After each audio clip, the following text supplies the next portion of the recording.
السلام عليكم ورحمة الله وبركاته.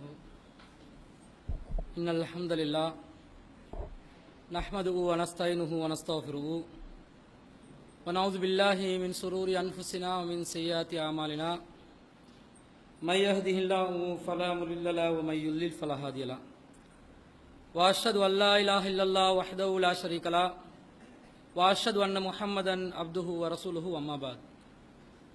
அகிலத்தை படைத்து பரிபாலிக்கக்கூடிய எல்லாம் வல்ல அல்லாஹ்வுக்கே புகழ் அனைத்தும்.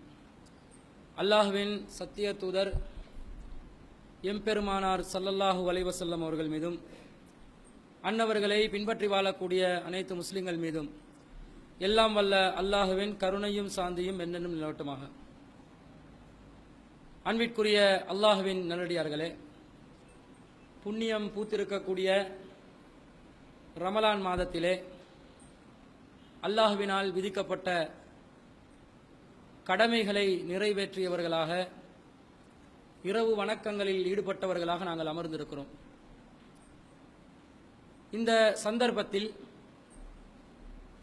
ஸ்ரீலங்கா தௌஹீத் ஜமாத் சார்பாக ரமலான் மாதத்திலே நடத்தப்படுகின்ற ரமலான் கால இரவு தொடர் பயான் நிகழ்ச்சியில் மூன்றாவது கட்டமாக அல் குர்ஆன் விடுக்கும் அறைகூவல்கள் என்ற தலைப்பின் கீழே தொடர்ச்சியாக நாங்கள் பார்க்க இருக்கிறோம்.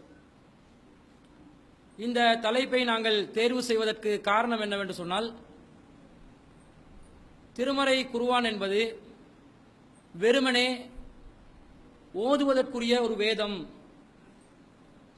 சிந்திக்க தூண்டுகின்ற வேதம், எங்களுடைய வாழ்க்கையில் அதை நாங்கள் கடைபிடிக்க கடமைப்பட்டிருக்கிறோம் என்ற ஒரு நிலைப்பாட்டிலே நாங்கள் திருமறை குர்ஆனை புரிந்து வைத்திருக்கிறோம்.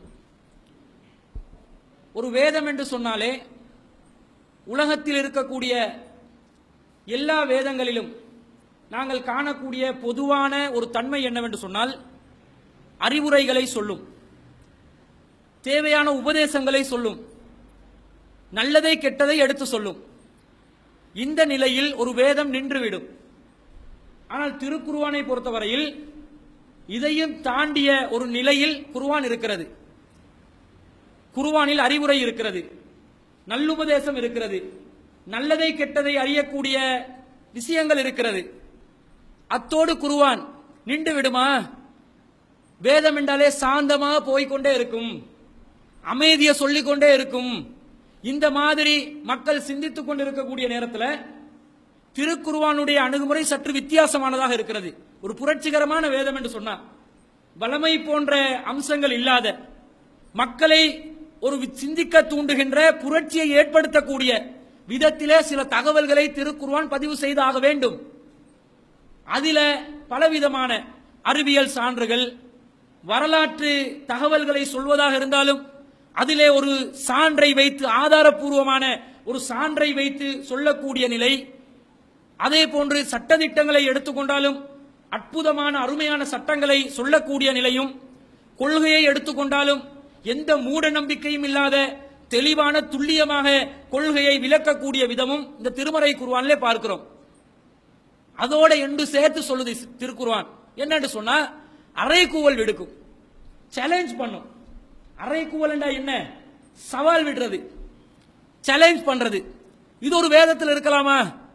சிந்திப்போம், நாங்க யாராவது சிந்திச்சு பார்ப்போமா? சேலஞ்ச் பண்ணுமா வேதம்? சேலஞ்ச் பண்ணக்கூடிய நிலையில் வேதம் இருக்குமா? இப்படி யாருமே சிந்திக்க மாட்டோம். ஆனா திருக்குர்ஆனை பொறுத்தவரையில், திருக்குர்ஆனை நாங்கள் ஆய்வு செய்து பார்த்தால் பல இடங்களில் பலவிதமான அறைகூவல்களை நாங்கள் பார்க்கிறோம், சேலஞ்சுகளை பார்க்கிறோம்.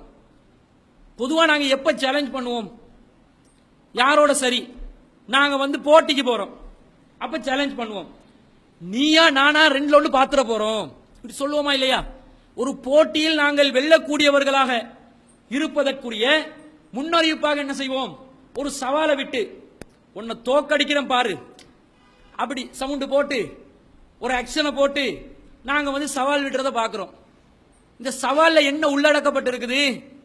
தோல்வி என்றது எந்த நேரமும் என்னை தொடலாம், நான் தோல்வியை தழுவலாம் என்றதும் இருக்குது. ஏன்னா யாருக்கும் வெல்பவர்கள் என்ற உத்தரவாதம் கிடையாது.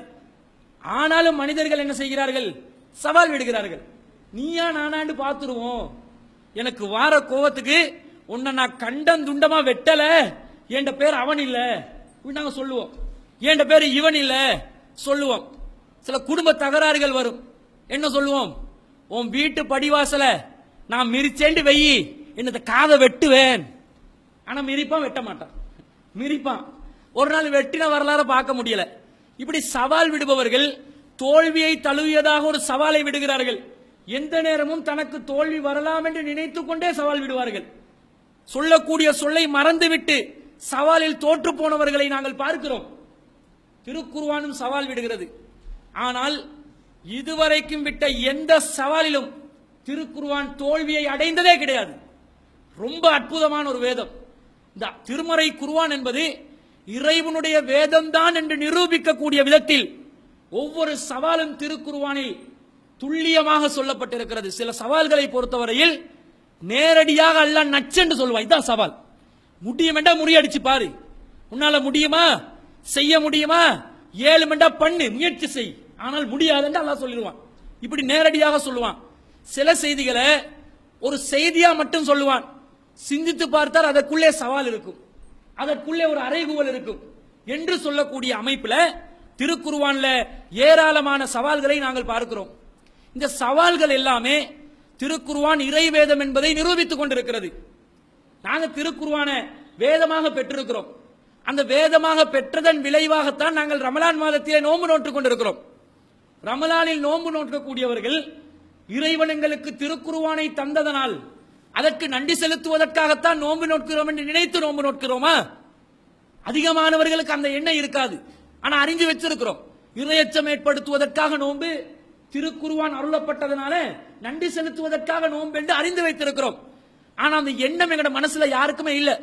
அல்லாஹ் தஆலா குர்ஆன்ல 2வது அத்தியாயத்தில் 185வது வசனத்துல சொல்ற இந்த செய்தி அறியாத மக்கள் யாரும் இருக்க மாட்டார்கள். ஷஹ்ரு ரமலான், ஷஹ்ரு ரமலான், ஒவ்வொரு ரமலான் மாதத்திலும் இந்த திருமறை வசனம் ஓதப்படுகிறது.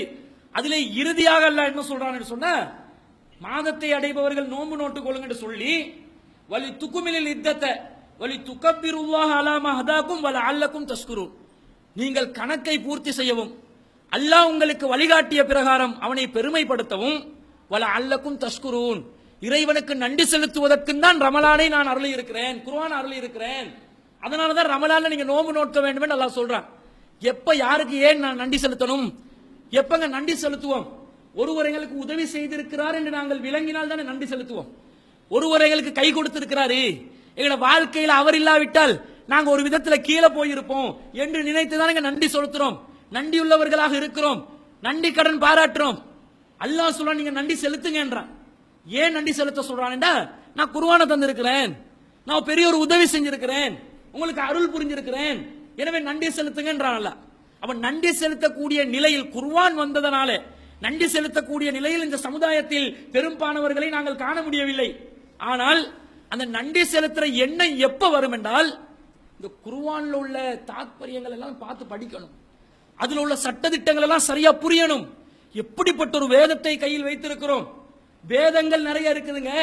இதோ பகவத்கீதை இருக்கிறது, இந்த பைபிள் இருக்கிறது, மிக விசாலமான புத்தகங்கள் இருக்குது, நிறைய வேதங்கள் உலகத்தில் இருக்குது. குர்ஆன போல வருமா? குர்ஆன் சொல்வதை போன்று சொல்லுமா? அப்ப அதனுடைய தனித்தன்மைகளை நாங்கள் புரிந்து கொள்ள வேண்டும். அல்லாஹ் என்ன சொல்றான் தெரியுமா? ஹுவல்லதி அர்ஸல ரசூலஹு பில் ஹுதா வ தீனில் ஹக்கி, அவன்தான் தன்னுடைய தூதரை அனுப்பினான், பில் ஹுதா நேர்வழியுடன் அனுப்பினான், வ தீனில் ஹக்கி சத்திய மார்க்கத்துடன் அனுப்பினான், லியுலிரஹு அல தீனி குல்லிஹி, இந்த திருக்குர்ஆன் மேலோங்கி செல்ல வேண்டும் என்பதற்காகத்தான் இந்த தூதரை அனுப்பினான் என்று அல்லாஹ் சொல்றான். இந்த மார்க்கம் மேலோங்கும். அடுத்த மார்க்கங்களோடு ஒப்பிட்டு பார்த்தால் இந்த மார்க்கத்தை யாராலும் முறியடிக்க முடியாது, இந்த மார்க்கத்தை யாராலும் தோற்கடிக்க முடியாது. அவ்வளவு அற்புதமா இருக்கும், அவ்வளவு மேலோங்க வைக்கக்கூடிய அளவுக்கு என்ன இருக்குது, இதுக்குள்ள என்ன செய்தி இருக்குது. வேறு சமுதாயத்தவர்கள் அவர்களுடைய வேத புத்தகங்களை வைத்து இந்த வேத புத்தகம் அனைத்து மார்க்கங்களையும் மேலோங்க செய்யும் என்று சொல்வார்களா? சொல்லுங்க பாப்போம். இப்ப நாங்க சொல்றோம், வேறு வேத புத்தகங்களை வைத்திருக்கிறார்கள், பல வேதங்கள் இருக்கிறது. இந்து வேதத்தை நீங்கள் எடுத்துக்கொண்டால் ரிக் வேதம், யஜூர் வேதம், சாம வேதம், அதர்வண வேதம், பகவத்கீதை, மனு தர்மம், புராணங்கள், இத்திஹாசங்கள், உபனிஷத்துகள் என்று பல வகைகளை வைத்திருக்கிறார்கள். பைபிளை கிறிஸ்தவர்களை நீங்கள் எடுத்துக்கொண்டால் பைபிளிலே பழைய ஏற்பாடு புதிய ஏற்பாடு என்று வைத்திருக்கிறார்கள். யூதர்களை எடுத்துக்கொண்டால் பழைய ஏற்பாட்டில் யூதர்களுக்கான புத்தகங்கள் இருக்கிறது. தல்முடிக் என்ற வேறொரு புத்தகத்தை வைத்திருக்கிறார்கள். தோரா என்று அவர்களாக உருவாக்கிய ஒரு புத்தகத்தை வைத்திருக்கிறார்கள். வேதங்கள் இருக்கிறது. சிங்கள மக்களை பௌத்த மக்களை எடுத்துக்கொண்டால் வேத புத்தகமாக இல்லாவிட்டாலும் அவர்களுடைய வழிகாட்டியாக வந்த புத்த பெருமானார் சொன்ன சொற்கள் போதனைகள் உள்ளடக்கப்பட்ட திரிபிட்டகா என்று அழைக்கப்படுகின்ற புத்தகம் இருக்கிறது. 56 வெளியங்களை கொண்ட புத்தகங்கள் இருக்கிறது. இன்னும் பல மதங்கள் உலகத்திலே இருக்கிறது. எல்லா மதங்களையும் தோற்கடிக்க வைத்து இந்த திருக்குர்ஆன் மேலோங்கும் என்றான். அப்படிப்பட்ட அளவுக்கு என்ன இருக்குது ஒப்பிட்டு பார்க்கணுமா இல்லையா? ஏனைய மதங்களோட ஒப்பிட்டு பார்க்க வேண்டிய இப்ப நிலைமைக்கு தள்ளப்பட்டுட்டோம். நாம அடுத்த மதங்களை ஆய்வு செய்யக்கூடிய நிலையில் இல்லைன்னு நீங்க யோசிச்சிடாதீங்க. யாரையும் சிரமப்படுத்தல. அதை விளங்குறதுக்குரிய பல வாய்ப்புகளை நாங்கள் ஏற்படுத்தி தருகிறோம். வேற மதங்களோடு ஒப்பிட்டு பார்த்தா இதுதான் மேலோங்குது. திருக்குர்ஆன் முதலாவது தனித்தன்மை என்ன? உலக பொதுமறை. திருக்குர்ஆன் முதல்ல இந்த மறை என்று பழகிடுவாங்க வேதத்துக்கு. மறை என்றா என்னது? மறைக்கிறது. திருமறை என்றா கண்ணியமா மறைச்சிருங்க, அதான் அர்த்தம். திருமறை குர்ஆன் நாங்க சொல்றோம் இல்லையா, என்ன அர்த்தமாகிரும்? கண்ணியம். திரு என்றா கண்ணியம். திரு அந்த அவர்களே, திரு பாப்பா அவர்களே, நாயகம் அவர்களே போடுவோமா? திரு போட்டாலே அந்த மிஸ்டர் மிஸ்ஸஸ் போடுற மாதிரி, சார் போடுற மாதிரி ஒரு கண்ணியத்தை கொடுக்கிறது. மேடம் போடுற மாதிரி. திருமறையண்டா மறை எல்லாமே மறைச்சிருங்க, கண்ணியம். ஆனா இந்த மறைச்சலுக்கு யாரும் குறை சொல்ல மாட்டாங்க. என்ன மறைஞ்சுதான் இருக்கணும். அது நாங்க திருமறை குர்ஆன் என்று சொல்றதை விட திருக்குர்ஆன் என்ற வார்த்தையை சொல்றது மிச்சம் நல்லம். அந்த மறையை நாங்க குர்ஆன் எதையும் மறைக்க சொல்லலையே. குர்ஆன் எல்லாத்தையும் ஓபனா டிக்ளேர் பண்ணுது, எதையும் மறையாது. அப்ப திருமறை என்றது இல்ல. ஆனா இந்த குர்ஆன் உலக மக்கள் அனைவருக்கும் பொதுவான ஒரு வேதம் என்று குர்ஆன் சொல்கிறது. எப்படி சொல்றான்னு பாருங்க. அல்லாஹ் யா யுவன் நாஸ், மனிதர்களே, கது ஜாக்கும் புர்ஹானும் மிர் ரப்பிக்கும், பயன்படுத்தப்படுகின்ற வார்த்தைகளை கவனியுங்கள். மனிதர்களே, கது ஜாக்கும் புர்ஹானும் மிர் ரப்பிக்கும், உங்களுடைய இறைவனிடமிருந்து உங்களுக்கு தெளிவான சான்று வந்துள்ளது. முதலாவது வசனம் எப்படி சொல்லப்படுது? எந்த அத்தியாயம் என்று சொன்னா 4வது அத்தியாயத்தில் 174வது வசனம். 10வது அத்தியாயத்தில் 57வது வசனத்தில் அல்லாஹ் சொல்றான், யா யுவன் நாஸ், மனிதர்களே, கது ஜாத்துக்கும் மவ்இலத்தும் மிர் ரப்பிக்கும், உங்கள் இறைவனிடமிருந்து அறிவுரை உங்களுக்கு வந்துள்ளது. 10வது அத்தியாயத்தில் 108வது வசனத்தில் அல்லாஹ் சொல்றான், குல் யா யுவன் நாஸ், நபியே சொல்லுங்கள் மனிதர்களே, கது ஜாக்குமுல் ஹக்கு மிர் ரப்பிக்கும், உங்கள் இறைவனிடமிருந்து சத்தியம் வந்திருக்கிறது. 3வது அத்தியாயத்தில் 138வது வசனத்தில் அல்லாஹ் சொல்றான், ஹாதா பயானுன் லின்னாஸ் வ ஹுதம் வ மவ்இலத்துன் லில் முத்தகீன், இது மக்களுக்கு தெளிவுரையாக இருக்கிறது, நேர்வழியாக இருக்கிறது, இறையச்சம் உள்ளவர்களுக்கு உபதேசமாக இருக்கிறது. அல்லாஹ் சொல்றான் பயானுன் லின்னாஸ் என்றான். ஒன்று குர்ஆன் தெளிவுரை, அல் ஹக் என்றான் சத்தியம் என்றான், மவ்இலத்துன் என்றான் அறிவுரை என்றான். இந்த குர்ஆன் அதே போன்று புர்ஹான் என்றான், தெளிவான ஆதாரம் என்றான். எப்படிப்பட்ட வார்த்தைகள் என்று பாருங்க. இதெல்லாம் யாருக்கா? மனிதர்களே, உங்களுக்கு, உங்களுக்காக வந்த சத்தியம், உங்களுக்கு வந்த தெளிவுரை, உங்களுக்கு வந்த சான்று, உங்களுக்கு வந்த அறிவுரை என்று மிக துல்லியமான வார்த்தைகளை பயன்படுத்தி திருமறை குர்ஆன் சொல்லுது. இந்த நிலை வேறு வேதங்களுக்கு இருக்கிறதா? சிந்தித்து பாருங்கள். பைபிளிலே நீங்கள் எடுத்துக்கொண்டால் மத்தேயு என்று ஒரு புதிய ஏற்பாட்டில் ஒரு புத்தகம் இருக்கிறது. அதிலே 15வது அதிகாரத்திலே 26வது வசனத்தில் ஒரு செய்தி சொல்லப்படுது. என்ன செய்தி சொல்லப்படுதுன்னு சொன்னா, ஒரு பெண்மணி வாரா, கானானிய பிரதேசத்தை சேர்ந்த ஒரு ஸ்திரீ பெண்மணி வருகிறார். அவங்க இஸ்ரவேலை சேர்ந்தவங்க கிடையாது, கானான் தேசத்தை சேர்ந்தவர்கள். இயேசுநாதர் கிட்ட, போதகரே, எங்களுக்கு நீங்க அறிவுரை சொல்லுங்க. என்ன அறிவுரை? உங்களோட உதவி தேவை. என்ன உதவி? என்னுடைய பிள்ளை பிசாசினால் சோதிக்கப்பட்டிருக்கிறாள். பிசாசு சோதனைக்குள்ளாகி இருக்குதான். அவளை நீங்க குணப்படுத்திடுங்க. இயேசுநாதர் பிசாசுகள் எல்லாம் விரட்டினார் என்று பைபிள் சொல்லுது. ஈசா அலைஹிஸ்ஸலாம் பேய் விரட்டல, ஆனா இயேசுநாதர் விரட்டினதா பைபிள் சொல்லுது. பிசாசினால் சோதிக்கப்பட்ட என்னுடைய பிள்ளைய நீங்க குணப்படுத்துங்க என்று சொல்லி சொன்ன உடனே இயேசுநாதர் என்ன சொல்கிறார் தெரியுமா? பாருங்க அவர் சொல்ற வார்த்தைய. அவரை நோக்கி இயேசுநாதர் சொல்கிறார், பிள்ளைகளின் அப்பத்தை எடுத்து நாய்க்குட்டிகளுக்கு போடுகிறது நல்லதல்ல. நீங்க என்ன எதிர்பார்க்கிறீங்க? கானான் தேசத்தை சேர்ந்த பெண்மணி, அந்த தேசத்தை சேர்ந்த மனிதர்களுக்கு நான் வந்து அறிவுரை சொல்லலுமா? சொல்ல முடியாது. ஏன்? நான் அனுப்பப்பட்டிருக்கிறேன் இஸ்ரவேலர்களுக்கு காணாமல் போன ஆட்டுக்குட்டிகளை தேடுவதற்கு நான் வந்தேனே தவிர, ஆட்டுக்குட்டிகள் யாராம்? இஸ்ரவேலர்கள். அவங்கள தேட நான் வந்தேனே தவிர நான் வந்து கானான் தேசத்துக்கு அனுப்பப்படல. அதுக்கு உதாரணத்தை சொல்றாரு. நான் பிள்ளைகளுக்கு அனுப்பப்பட்டேன். அந்த பிள்ளைகளுக்கு நான் ரொட்டி கொடுக்க வந்தேனே தவிர அந்த அப்பத்தை எடுத்து நாய்க்குட்டிகளுக்கு கொடுக்கலுமா? அப்ப இஸ்ரவேலர்கள் அல்லாதவர்களை யார் என்று சொல்றாரு? நாய்க்குட்டிகள் என்றாரு. யாரு? இயேசுநாதர். அந்த பெண்மணி என்ன சொல்றாங்கன்னு சொன்னா, அப்படியா பிள்ளைகளின் அப்பத்தை நீங்கள் கொடுக்க மாட்டேன்றீங்களா? அந்த பெண்மணியுடைய விசுவாசத்தை பாருங்க. அவ சொல்றா, சரி ஆண்டவரே, பிள்ளைகளின் அப்பத்தை நீங்க வந்து தர வேண்டியதில்லை. பிள்ளைகளுக்கு அப்பங்களை கொடுக்கின்ற நேரத்தில் எஜமான்களுடைய மேசைகள் இருந்து துண்டு கீழே விழுமா இல்லையா? அந்த விழுகிற துண்டுகளை நாய் தின்னுமா இல்லையா? அந்த மாதிரி நாயா இருந்தாவது அந்த அப்பத்தை நான் உண்ணுகிறேன், எங்களுக்கு நீங்கள் உபதேசம் பண்ணுங்கள் என்று சொன்ன உடனே உங்களுடைய விசுவாசம் நன்றாய் இருக்கிறது என்று சொல்லி இயேசுநாதர் அந்த பெண்மணியுடைய குழந்தையை பிசாசினால் சோதிக்கப்பட்டிருந்ததை குணப்படுத்தியதாக பைபிளில மத்தேயு என்ற சுவிசேஷத்துல 15வது அதிகாரத்துல 26வது வசனத்துல குறிப்பிடப்படுது. என்ன சொல்ல வர்றாரு? உலக பொதுமறை கிடையாது. கிறிஸ்தவம் உலகத்துக்காக வந்த வேதம் கிடையாது. இஸ்ரவேலர்களுக்கு மாத்திரம் அனுப்பப்பட்ட வேதம், அவர்களுக்கு மாத்திரம் கொடுக்கப்பட்ட வேதம் என்பதுல இயேசுநாதர் உறுதியாக இருந்தாரு. சரி, இந்து மதத்தை எடுத்துக்கோங்க. அவர்களுடைய நிலைப்பாடு என்ன? இந்து மதத்துல நிறைய கேஸ் பண்ணி வச்சிருக்காங்க. சில விஷயங்களை சொன்னா சுவாரஸ்யமா இருக்கும். என்ன சொல்லி வச்சிருக்காங்க? பிராமணர்களுக்கு தனி இடத்தை வச்சிருப்பாங்க. பிராமணர்கள் மாத்திரம்தான் இறைவனை பூஜை செய்வதற்குரிய வேலையை பார்ப்பாங்க, மத்தாக்கள் யாரும் பார்க்க கூடாது. ஏன்னு சொன்னா பிராமணர்கள் உயர்ந்த குலத்தை சேர்ந்தவர்கள் என்று சொல்லி இந்து மதம் சொல்கிறது. அப்ப பிராமணர்கள் மாத்திரம்தான் பூஜை அறைக்குள்ள போவாங்க. பூஜை அறைக்குள்ள யாரு போவா?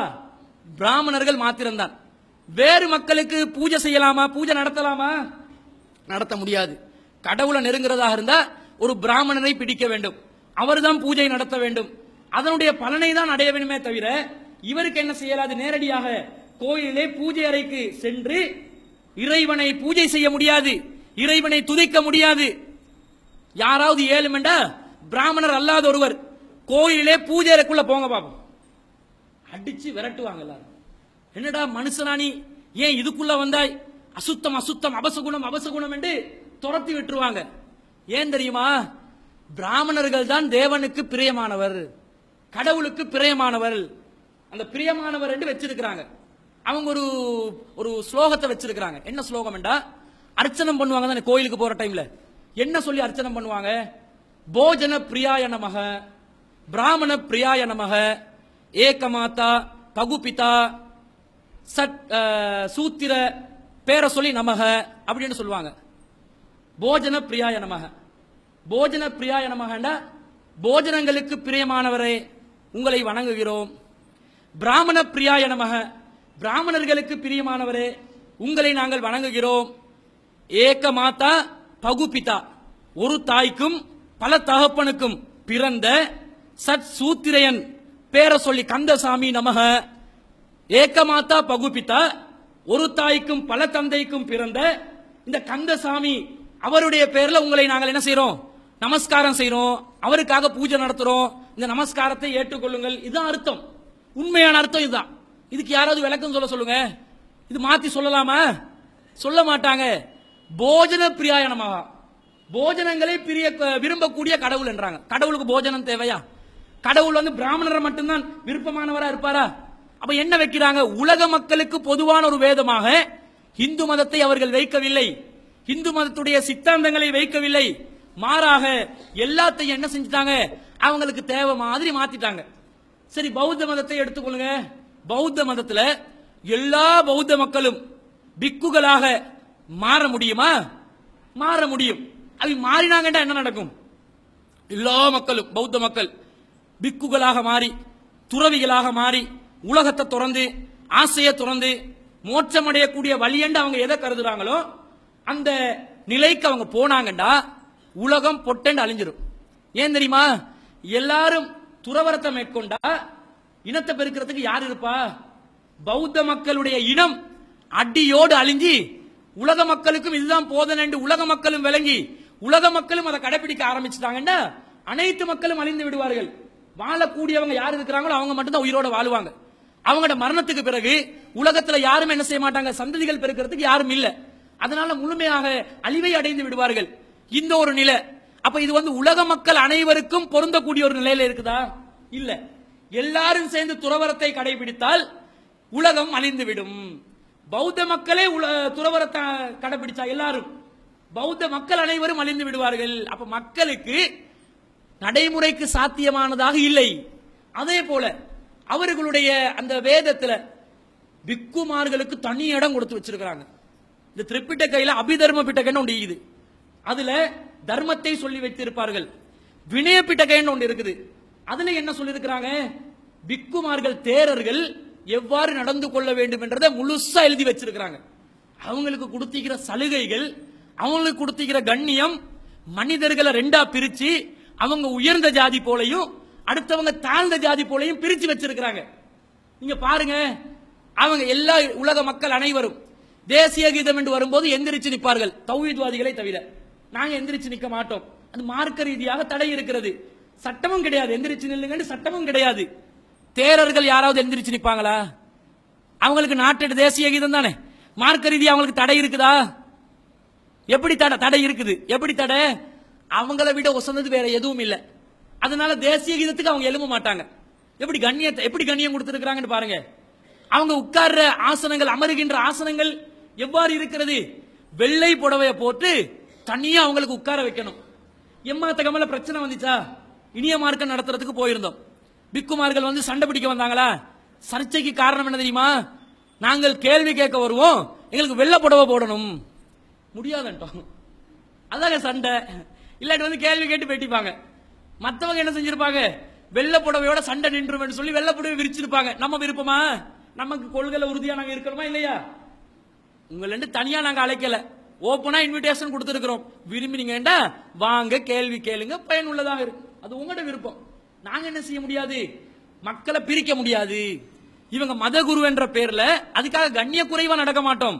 வெள்ள புடவைய விரிச்சு தனி மரியாதைன்றதெல்லாம் நம்ம கிட்ட கிடையாது என்று சொல்லி வச்சதுதான். அவங்க இது துவேசம் மாதிரி காட்டி, இனக்குழப்பம் மாதிரி காட்டி பிரச்சனைக்கு வந்தாங்க. அது தனி விஷயம். அப்ப திருக்குர்ஆனை பாருங்க, உலக மக்கள் அனைவருக்கும், எந்த காலத்திலையும் வாழ்ந்தவருக்கு, எந்த சந்தர்ப்பத்திலும் வாழக்கூடியவர்களுக்கு தெளிவான வழிகாட்டலாக திருக்குர்ஆன் இருக்கிறது. எக்காலத்துக்கும் பொருந்தக்கூடியதாக இருக்கிறது. அல்லாஹ் தஆலா குர்ஆன்ல சொல்லி காட்டுறான் பாருங்க. வலக்கது சர்ரஃப்னா லின்னாசி ஃபீ ஹாதல் குர்ஆனி மின் குல்லி மசல்.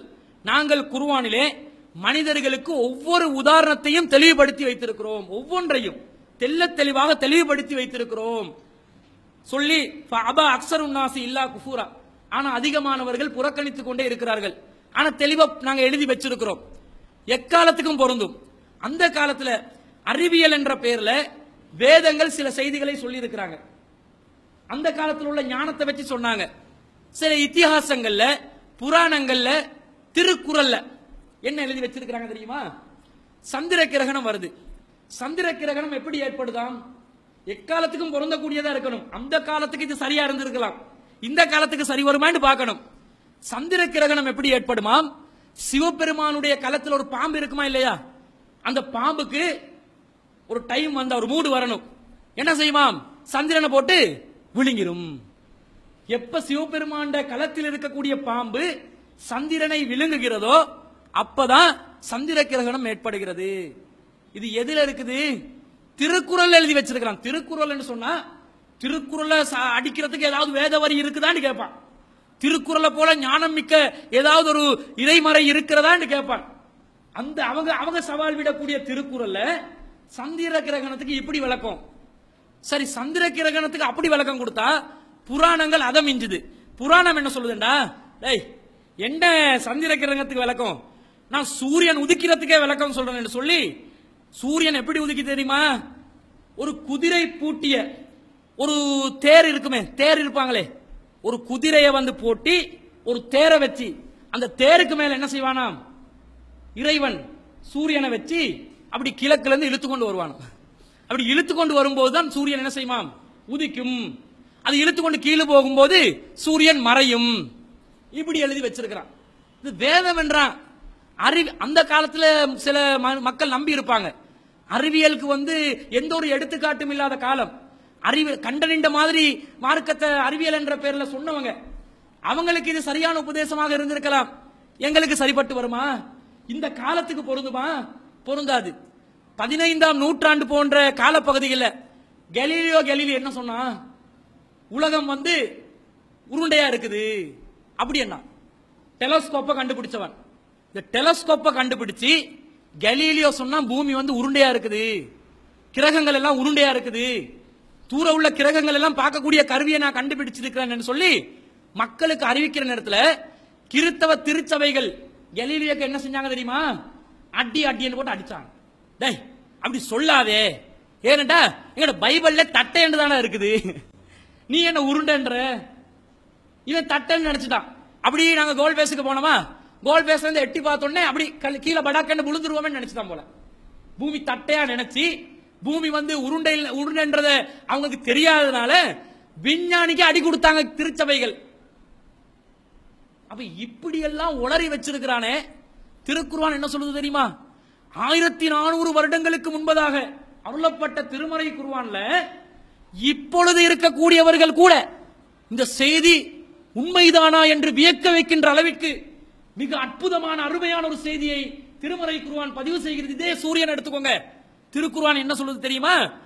36வது அத்தியாயத்தில் 38வது வசனத்தில் அல்லாஹ் சொல்றான், வஷம்சு தஜ்ரி லிமுஸ்தகர்ரின் லஹா, சூரியன் அதற்குரிய ஒரு பாதையை நோக்கி பயணித்துக் கொண்டிருக்கிறது. சூரியன் பயணம் செய்தான். சூரியன் ஒரு இலக்கை நோக்கி பயணம் செய்து கொண்டிருக்கிறது. அல்லாஹ் சொல்றாங்க, யாராவது நினைச்சீங்களா நாங்க என்ன படிச்சிருக்கிறோம்? சூரியன் சுழலுது, தன்னைத்தானே சுற்றி கொண்டிருக்கிறது. சூரியனை பூமி, ஏனைய கோள்கள், செவ்வாய் கிரகம், இந்த கோள்கள் எல்லாம் தன்னைத்தானே சுத்தி எல்லாம் சூரியனை சுத்தி வருது. இப்படிதான் நாங்க நினைச்சிருக்கிறோம். சூரியன் தன்னைத்தானே சுத்துதுன்றது சமீப கால கண்டுபிடிப்பு. சூரியனும் தன்னைத்தானே சுத்துதுன்றது நிறைய பேருக்கு தெரியாது. அது கிட்டத்தட்ட தான் கண்டுபிடிச்சான்.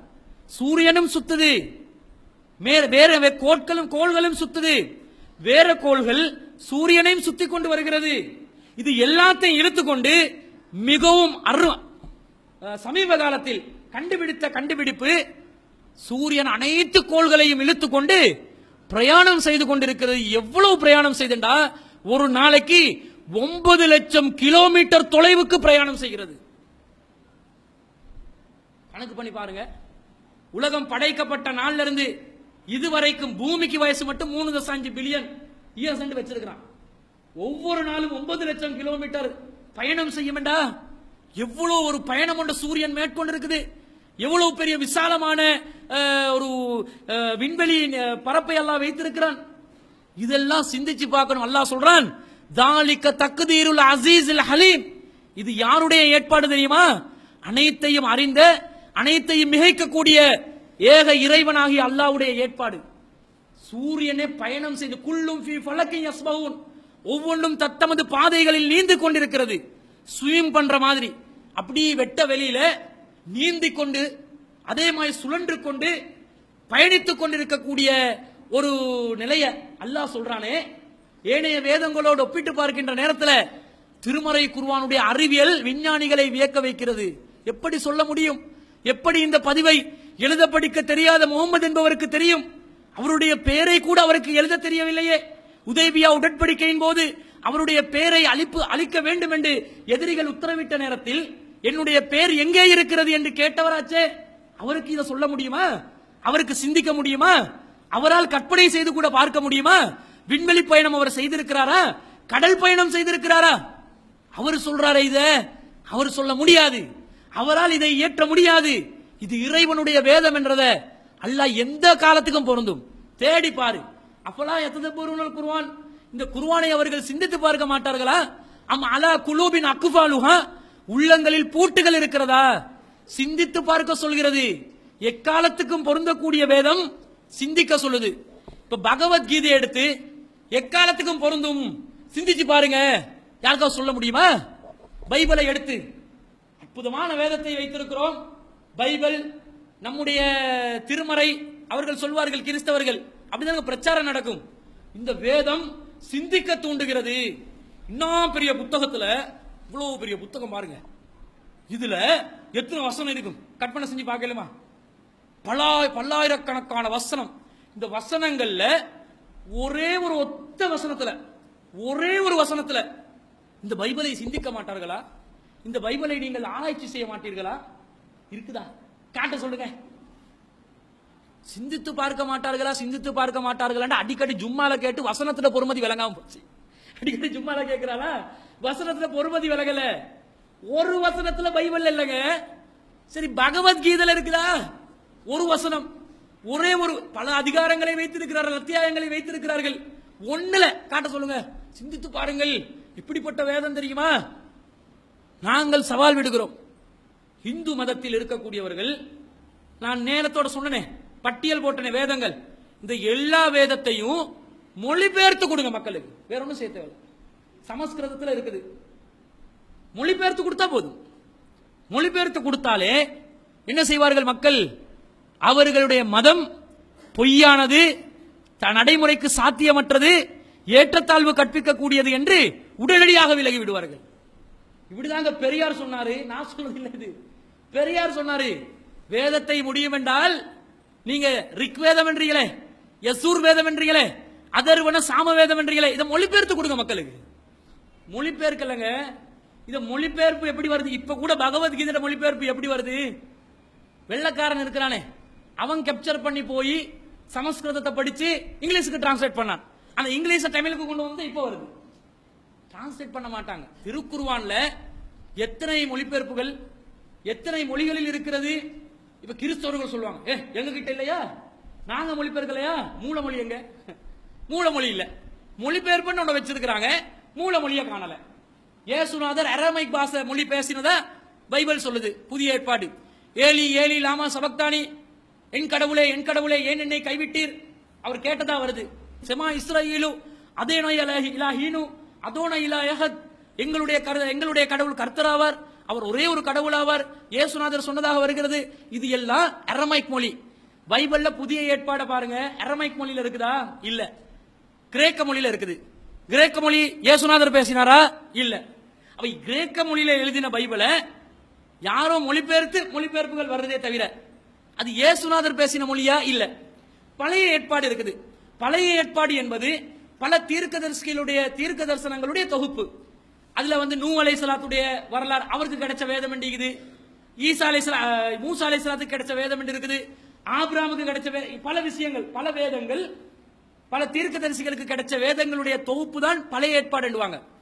ஒவ்வொரு தீர்க்கதரிசிகளும் ஒவ்வொரு மொழிக்கு அனுப்பப்பட்டவர்கள், ஒவ்வொரு மொழி பேசியவர்கள், அவர்களுடைய மொழிகளில் பழைய ஏற்பாடு இருக்கணும். அப்படி இருக்குதா? இல்ல. பழைய ஏற்பாடு ஹீப்ரு மொழியில இருக்குது. சரி, இந்த ஹீப்ரு மொழியில இருக்குது, அதனுடைய மூல மொழி உள்ள அந்த பைபிள் எடுத்து கொண்டு வைக்க சொல்லுங்க உலக மக்களுக்கு. இதுதான் ஹீப்ரு மொழி, இதுதான் பைபிள். உலக மக்கள் அனைவரையும் இந்த பைபிளை பார்த்துக் கொள்ளுங்கள், எங்களுடைய மூல மொழியை நாங்கள் சமர்ப்பித்து விட்டோம். இல்ல, ஹீப்ரு மொழி என்ற மொழியே உலகத்தில் செத்து போன ஒரு மொழி, நடைமுறையில் இல்ல, யாரும் பேசுறது கிடையாது. அந்த மொழியை யூதர்கள் புதுசா உருவாக்குறாங்க. ஒவ்வொரு எழுத்தா புதுசா உருவாக்கி ஹீப்ரு மொழியிலான பைபிள் என்று ஒன்று தயாரிச்சு கொண்டு இருக்கிறாங்களே தவிர ஏற்கனவே இந்த பழைய சுவடிகள் எடுத்து காட்டணுமா இல்லையா? இல்ல. அப்ப அவங்க கைவசத்துல இல்ல. சரி, மொழிபெயர்ப்பு வசதி வச்சிருக்கிறாங்களா இல்லையா? மொழிபெயர்ப்பில் உள்ள செய்திகள் பொருத்தமானதா? அதை சிந்திக்க கடமைப்பட்டிருக்கிறோம். என்ன செய்திகள் வச்சிருக்கிறாங்கன்னு பாருங்க. பைபிள்ல லேவியர் ஆகமத்துல 13வது அதிகாரத்துல 47வது வசனம் முதல் 49வது வசனம் வரை ஒரு செய்தி வருகிறது. என்ன வருது? குஷ்டரோகம் இருக்குதே, குஷ்டம் தெரிந்தானே, தோல் வியாதி. அதுல வெள்ளையா ஒரு விதமான தோல் கருப்பா மிக்ஸ் ஆகி இருக்கும் இந்த குஷ்டரோகம். அதே மாதிரி அது ஒரு வகை, புண்ணு புண்ணா நிற்கும், இதுவும் குஷ்டரோகம். இது தோல் நோய், தோல் நோய் வரலாம். இது தோலால ஏற்படக்கூடிய பரவுற ஒரு நோய் தான். இது உடுப்புக்கு வருமா? ஆடைகளுக்கு குஷ்ட நோய் வருமா? வராது. யாராவது வர்றதா சொல்ல முடியுமா? சொல்ல முடியாது. ஆனா பைபிள் என்ன சொல்லுதுண்டா, வரும். பழைய ஏற்பாட்டில் லேவியர் ஆகமத்தில் 13வது அதிகாரத்தில் 47வது வசனம் முதல் 49வது வசனம் வரை என்ன சொல்லப்படுகிறது? ஆட்டு உரோமம் அல்லது பஞ்சு நூலால் செய்யப்பட்ட உடையில் அல்லது பஞ்சு நூலும் ஆட்டு உரோமமும் சேர்த்து நெய்யும் பாவில் அல்லது ஊடு நூலில் அல்லது தோளாடையில் அல்லது தோளால் செய்யப்பட்ட எதிலும் தொழுநோய் ஏற்படலாம். அதனுடைய அடையாளம் தோன்றி உடையிலோ தோளாடையிலோ பாவிலோ ஊடு நூலிலோ தோல் அல்லது தோலினால் செய்யப்பட்ட எதிலாவது நோய் பச்சை அல்லது சிவப்பு நிறமாக காணப்பட்டால் அது தொழுநோய். குருவுக்கு அதை காட்ட வேண்டும். குரு அந்த நோயை சோதித்து பார்த்து நோய் தீண்டியவற்றை 7 நாள் தனியாக வைத்து 7ஆம் நாளில் அதை கவனிக்கப்பட வேண்டும். உடையிலோ பாவிலோ ஊடு நூலிலோ தோளாடையிலோ தோளால் செய்யப்பட்ட எதிலோ இருந்தால் அது வளரும் தொழுநோய், அது தீட்டானது. அந்த நோயுள்ள ஆடை ரோமத்திலோ பஞ்சு நூலாலோ ஆன உடையையும் பாவையையும் ஊடு நூலையும் தோளாடையையும் தோளால் செய்யப்பட்ட எதையும் சுட்டரிக்க வேண்டும். தொழுநோய் இப்படி கதை போகுது. தொழுநோய் வரும், ஆடையில வரும், பாவில்ல வரும், ஊடு நூல்ல வரும். இதுல வந்தா ஒன்று பச்சை நிறத்துல விளங்கும் அல்லது சிவப்பு நிறத்துல விளங்கும். இப்ப பேனை இங்க் கொட்டிச்சன்னு வைங்க ஷர்ட்ல, நாளைக்கு என்ன செய்யணும்? உடனே ஆசாரியருக்கு காட்டணும். சர்ச்ல இருக்கிற சோப்பு கலரா என்னமோ விளங்குது, அவர் உடனே சுட்டறிங்க. ஃபர்ஸ்ட்டுக்கு 7 நாள் தனிச்சு வைக்கணுமா. அந்த காலத்துல குஷ்டரோகம் வந்தவங்களை 7 நாள் வீட்டுல என்ன செய்ய வைப்பாங்க? தனிச்சு வைப்பாங்க. இந்த அம்மை நோய் வருது, அவங்களை வெளியே அனுப்புவாங்களா? ஏன்னா அந்த கிருமிகள் எல்லாம் என்ன செய்யக்கூடாது, தழுவக்கூடாதுன்றதுனால ஒதுக்கி வைப்பாங்க. இந்த மாதிரி ஆடைகளை நீங்க தனிச்சு வைங்க. ஒசின் மெஷின்ல போட்டுறாதீங்க, அதுக்கு கூட குஷ்டரோகம் பரவலாம், தொடலாம். பரவி அந்த ஒசின் மெஷின்ல கூட பச்சை கலர்ல அல்லது சிவப்பு கலர்ல வரலாம் இப்படி என்று சொல்றாங்க. அப்ப இதை சுட்டரிக்கணும் என்றாங்க. இது சாத்தியமா? இப்படி ஒன்று போதனையா இருக்கலாமா? விஞ்ஞான உலகத்துல குஷ்டரோகம் ஆடையில வந்ததாக வரலாற்றில எப்பயாவது காட்ட முடியுமா? இப்ப அந்த நோயை நாங்க நீக்கிட்டோம், அனுப்பிட்டோம், உலகத்தை விட்டாத்த நாங்க நோயை இல்லாமல் ஆகிட்டோம், ஒழித்து விட்டோம் என்று பொய் சொல்லலாம். விஞ்ஞான ரீதியா காட்ட சொல்லுங்க, காட்ட முடியாது. இதே போல இதை மிஞ்சுற அளவுக்கு ஒரு செய்தி இதே லேவியர் ஆகமத்துல 14வது அதிகாரத்துல 34 முதல் 40வது வசனத்துல இருக்குது. அது என்ன சொல்லுதுண்டா, ஆடையில மட்டும் இல்ல வீட்டுக்கும் வரும், வீட்டு செவருக்கு வரும். பச்சை கலர்ல உங்களோட வீட்டுல செவர்ல ஏதாவது கண்டா, சிவப்பு கலர்ல ஏதாவது கண்டா, அது குஷ்டரோகம். அந்த வீடை நீங்க தணிக்க வைக்கணும். 7 நாள்ல அந்த வீடை ஒதுக்கி வச்சு 7வது நாள் ஃபுல்லா செவரெல்லாம் போட்டு வெள்ளத்துல கழுவின மாதிரி நல்லா கழுவுங்க இப்படி சொல்றாங்க. வெள்ளத்துல வீடு கழுவிடமா இல்லையா? அந்த மாதிரி வீட்டை கழுவணும். 7 நாள் தணிக்க வச்சு தனியா அந்த வீடை ஒதுக்கி வச்சு பூட்டி வச்சு, அதுவும் உடனடியா நாங்க போயிட்டு கழுவ கூடாது. ஆசாரியருக்கு உடனே செய்தியை சொல்லணும். அவர் தான் பார்த்து கன்ஃபார்ம் பண்ணுவாரு. அவர் டாக்டர் தானே, டாக்டர் கொக்கோ போல அவரு. அவர் என்ன செய்வார்? உடனே செவத்தை தொட்டு இது குஷ்டம், பச்சை கலர்ல கண்டா. வீட்டுல பச்சை கலர்ல எல்லாம் வரும், சில நேரம் பாசி வரும். உடனே தொழுநோய்னு நினைச்சிடாதீங்க. சிவப்பு கலர்லயும் வரலாம். ஏதாவது ஒரு இங்க கொண்டாந்து கொட்டி புள்ளைகள் உடனே தொழுநோய் என்று சொல்லி வீட்டையும் சுட்டரிக்காதீங்க. ஆடையை மட்டும் சுட்டரிக்கட்டுமா? சரியா என்ன சொல்லணும்? வீட்டையும் தொழுநோய் ஏற்பட்டால் உடனே சுட்டரித்து விடுங்கள். அதை சொல்லல, ஊட காப்பாத்தணுமா இல்லையா? அதை சொல்லாம விட்டாங்க. சொல்றாங்களே, இதெல்லாம் சரியாகுமா? இது தவறு. மக்களை ஏமாற்றக்கூடியதாக இருக்கிறது, பொய்யான செய்திகளாக இருக்கிறது, எக்காலத்துக்கும் பொருத்தமானது என்று யாராவது பைபிள்ல சொல்ல வந்தாங்கடா இந்த 2 மட்டும் காட்டுங்க, வேற எதையும் காட்ட தேவையில்ல. ஆன்சர் இல்லாம போயிருவாங்க. இந்து வேதத்தை எடுத்துக்கொண்டா அது இவங்களை மிஞ்சுவாங்க. அவங்க இந்து வேதத்துல கதைகளும் கற்பனைகளும், ஒரு லிங்கத்தை வணங்குறாங்க, சொல்றதுக்கே வெக்கமா இருக்குது. சிவலிங்கம் என்ற என்ன அர்த்தம்? சிவனுடைய மறையுறுப்பு என்று அர்த்தம். அதை போய் வணங்குறானே பச்சையா வச்சு, அதை வணங்குறா. பெண்கள் வணங்குகிறார்கள், ஆண்கள் வணங்குகிறார்கள், வைத்தியர்கள் வணங்குகிறார்கள், சட்டத்தரணிகள் வணங்குகிறார்கள், பேராசிரியர்கள் வணங்குகிறார்கள். வெக்கம் வரலையா? அசிங்கமா இருக்குதுடா. இப்படி ஆபாசமான ஒரு பொருளை கண் முன்னாடி கண்டு, அம்மனத்தில் இருக்கக்கூடிய சிலைகள் எல்லாம் இருக்குது, அது எடுத்து காட்டுவோமான்னு கூட நினைச்சேன். பள்ளிவாசல்ல அம்மனத்தை பாடுற கூடாதுன்றதுனால விட்டுட்டேன். சிலைகளை பச்சை பச்சையா வைப்பாங்க. நீங்க ஒரு கோயில போயிட்டு பாருங்க, அதுல அந்த சிலைகள்ல பெண்களும் ஆண்களும் உடலுறவு கொள்ற காட்சிகளை நல்லா கவனிச்சு பாருங்க, கூர்ந்து கவனிக்கணும். நம்ம அதெல்லாம் பாக்குறது இல்லையே, கண்டுகொள்ளாம போறது. நல்லா கூர்ந்து கவனிச்சிங்கடா. அதுக்காக பார்க்க போக கூடாது, ஒரு ஆய்வுக்காக வேண்டி நாங்க பார்த்தோம்டா. இப்படி வச்சிருக்கிறாங்க, அசிங்கத்தை வச்சிருக்கிறான். எக்காலத்துக்கும் என்னடா எக்காலத்துக்கும் பொருந்தும், இது எக்காலத்துக்கும் பொருந்தாது, இது எக்காலத்துக்கும் பொருந்தாது என்று ஒதுக்கி தட்டணுமா? அதை வச்சு வந்து கும்பிடுவியா? அதை கும்பிடுறான். யாரோ அவங்களோட இல்லற தேவையை நிறைவேற்றி செஞ்சு கொண்டு இருக்கிறாங்க, அதை சிலையா வச்சிருக்கிறான், ஞாபகம் வர்றதுக்காக வச்சிருப்பான் போல. அதை பார்த்து பார்த்து இவன் கும்பிடுறானே, கொஞ்சமாவது பகுத்தறிவால யோசிக்கணுமா இல்லையா? அப்படி இருக்குது. இவங்க என்ன செய்யறாங்கன்னு பாருங்க. மனு தர்மம் ஒன்று இருக்குது. அந்த மனு தர்மத்துல சொல்றாங்க, மேல் வர்ணத்தார் யார் வந்து மேல் ஜாதிகளாக இருக்கிறார்களோ, அதாவது பிராமணன், சத்திரியன், வைசியன், இந்த மாதிரி 3 பேர் இருக்கிறாங்க. சூத்திரர் என்று 4வது ஆள் இருப்பாரு. இப்படி மேல் வர்க்கத்தினர் 3 மேல் வர்க்கத்தினரும் சூத்திரியர் என்ற கீழ் வர்க்கத்தினர் ஒருவரும் இருக்கிறார். பிரிவா வச்சிருக்கிறாங்க. கடவுள்ட தலையிலிருந்து பிறந்தவர், கையிலிருந்து பிறந்தவர், தொடையிலிருந்து பிறந்தவர், காலிலிருந்து பிறந்தவர். தலையிலிருந்து பிறந்தவர் பிராமணர், கையிலிருந்து பிறந்தவர் வந்து சத்திரியன், தொடையிலிருந்து பிறந்தவர் வைசியன், காலிலிருந்து பிறந்தவர் சூத்திரர் என்று வச்சிருக்கிறாங்க. இதுல இந்த மேல் ஜாதி 3 சாரார்ல யாராவது ஒருவன் சூத்திரன் தனது வலிமையா கூடினால் உயிர் போகும் வரை அவரை தண்டிக்கவும். இந்த மேல் ஜாதியில இருக்கிற யாராவது ஒருத்தரோட கீழ் ஜாதியை சேர்ந்த ஒரு மனிதன் விபச்சாரத்தில் ஈடுபட்டால் என்ன செய்யணுமாம்? மனு தர்மம் சொல்கிறது, அவரை உயிர் போகும் வரை தண்டிக்க வேண்டும், கல்லறி தண்டனையை கொடுக்கணும் என்றது. ஆனா யாருக்கு கொடுக்கணும்? மேல் ஜாதியினர் ஓட கீழ் ஜாதியினர் சேர்ந்தா கீழ் ஜாதியினருக்கு தான் கொடுக்கணும் என்று வச்சிருக்குது. மேல் ஜாதியினரை அவங்களுக்கு என்ன சட்டம் என்று சொன்னா, அது பாருங்க அடுத்தது வருது. கற்பிணிகளான பிராமண பெண்ணை கூடும் வைசியனுக்கு 1 வருட காவலும் ஆஸ்தி பறிமுதலும் தண்டனைகள். அது வைத்தியனாக இருந்தா அவனுக்கு 1 வருஷ காலம் தான் சிறை தண்டனை. அதே மாதிரி ஆஸ்தி பறிமுதல் இதை செய்வோமே தவிர உயிர் போகும் வரை தண்டிப்போமா? தண்டிக்க மாட்டோம், அவரை விட்டு விடணும். அதே நேரத்தில் சத்திரியனாய் இருப்பின், அவருக்கு மேல் ஜாதி தானே, சத்திரியன் பிரம்மண்ட கையால் படைக்கப்பட்டவர். சத்திரியனாய் இருப்பின் 1000 பணம் தண்டம், அவருக்கு ஒரு 1000 ரூபாய் தான் ஃபைன். இது சத்திரியங்காரன் எல்லாம் விபச்சாரம் செய்யறதுக்கு 1000 ரூபாய் தான் ஃபைன். 1000 பணம் தண்டம் விதித்து கழுதை மூத்திரத்தை விட்டு அவன் தலையை மொட்டையிடுக. கழுதோட மூத்திரத்தை எடுத்து அவனோட தலையில நல்ல எண்ணெய் தடவுறமாய் தடவி அப்படி ஒரு ஷேவிங் எடுத்து விட்டேன்னு சொன்னா அதுதான் அவருக்கு தண்டனை. என்ன சட்டம் என்று பாருங்க. கல்லறி தண்டனையை பத்தி பேசினா என்ன சொல்லுவாங்க? மனிதாபிமானமற்ற தண்டனை, இது இப்படி ஏழுமா, இந்த காலத்துக்கு பொருத்தமா, சரியா சட்டம் சிரியா சட்டம் என்று சொல்லிக் கொண்டிருப்பான். நல்ல சிரிக்கிற சட்டம் எல்லாம் எழுதி வச்சிருக்கிறீங்க, சரியா பிழையான்றது வேற பார்ப்போம்.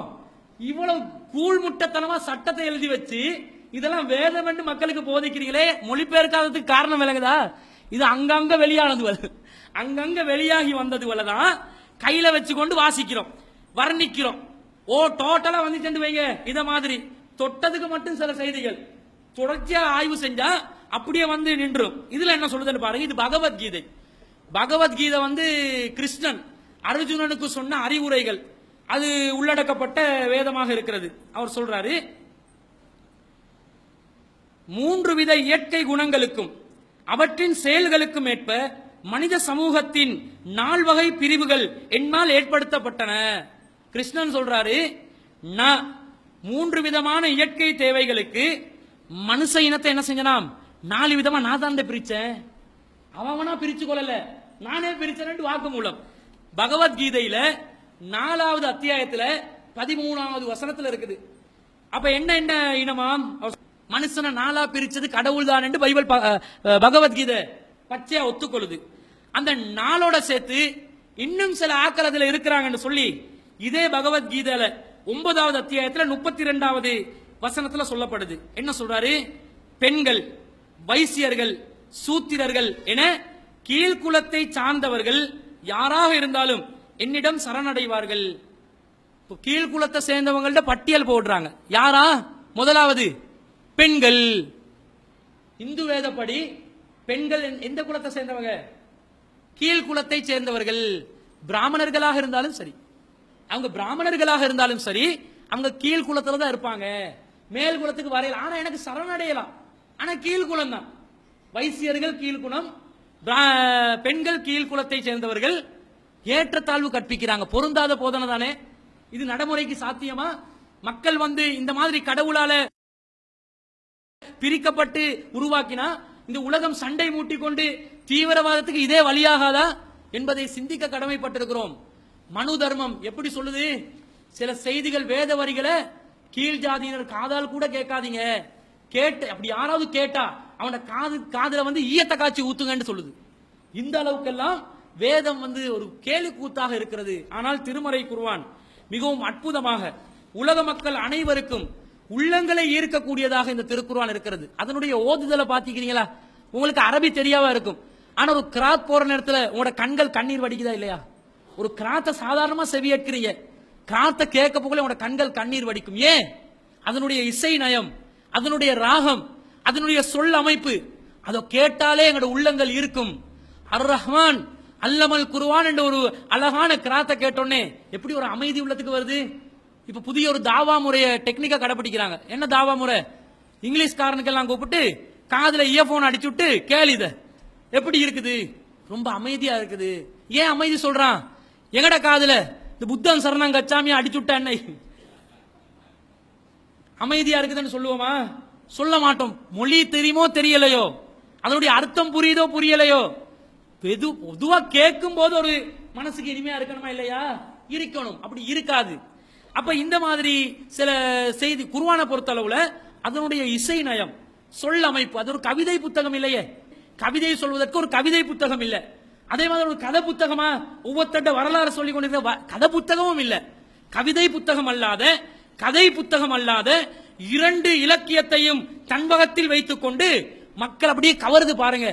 இறைவனுடைய வார்த்தை என்றதை அடித்து சொல்லலாம். இந்த திருமறை குர்ஆனுடைய அரபு, அந்த திருமறை குர்ஆன் அல்லாத மக்கள் பேசுற அரபையும் எடுத்துக்கொள்ளுங்க. திருக்குர்ஆனுடைய அரபுக்கு தனி இடம். ஏண்ட அல்லாஹ் தஆலா சொல்லி காட்டுறான், பில் லிசானின் அரபியின் முபீன், இந்த திருக்குர்ஆனை நான் தெள்ள தெளிவான அரபு மொழியில் நான் அருளி இருக்கிறேன். தெளிவான அரபு. ரசூலுல்லாஹ்வுடைய சொற்கள் இருக்கிறது, ஹதீசுகள் இருக்குது. அந்த ஹதீசுகளை ஆய்வு செய்கின்ற நேரத்தில் ஹதீசுகளில் இடம்பெற்றிருக்கக்கூடிய வார்த்தைகளும் திருக்குர்ஆனுடைய வார்த்தைகளையும் ஒப்பிட்டு பார்த்தால் திருக்குர்ஆன் தான் இறை வேதம் என்றது தெளிவா விளங்கும். ஹதீசுகள்ல இருக்கிற வார்த்தைகளுடைய அந்த இசை நயத்தை விட எத்தனையோ மடங்கு மேலா இருக்கும். இறைவன் வார்த்தை என்றதை தனியாக நிரூபிக்கக்கூடிய விதத்தில் திருக்குர்ஆன் அமைந்திருக்கிறது. ஆனா நபிகள் நாயகம் ஸல்லல்லாஹு அலைஹி வஸல்லம் அவர்கள் புஇஸ்து பிஜவாமில் கலிம், நான் ஒருங்கிணைக்கப்பட்ட அழகிய சொற்களுடன் அனுப்பப்பட்டுள்ளேன் என்றாங்க. நான் அழகா பேசுவேன், சின்ன சின்ன விஷயங்களை தான் சொல்லுவேன், ஆனா அதனுடைய பல அர்த்தங்கள் இருக்கும், புரியக்கூடியதாக இருக்கும், ரத்ன சுருக்கமா சொல்லுவேன் என்றாங்க. அந்த ரசூலுல்லாஹ்வுடைய சொல்லாற்றல் கூட திருக்குர்ஆனுடைய சொல்லமைப்போடு ஒப்பிட்டு பார்த்தால் திருக்குர்ஆன் எங்கேயோ நிற்கிறது. ரசூலுல்லாஹ்வுடைய சொற்களுடைய தரம் இரண்டாவது நிலையில் இருக்கிறது. மக்கள் பேசுற மொழியோட ஒப்பிட்டு பார்த்தா மக்கள் பேசுற மொழி எங்கேயோ இருக்குது, ரசூலோட மொழி எங்கேயோ இருக்குது. அப்படி நாங்க பாக்குறோமே.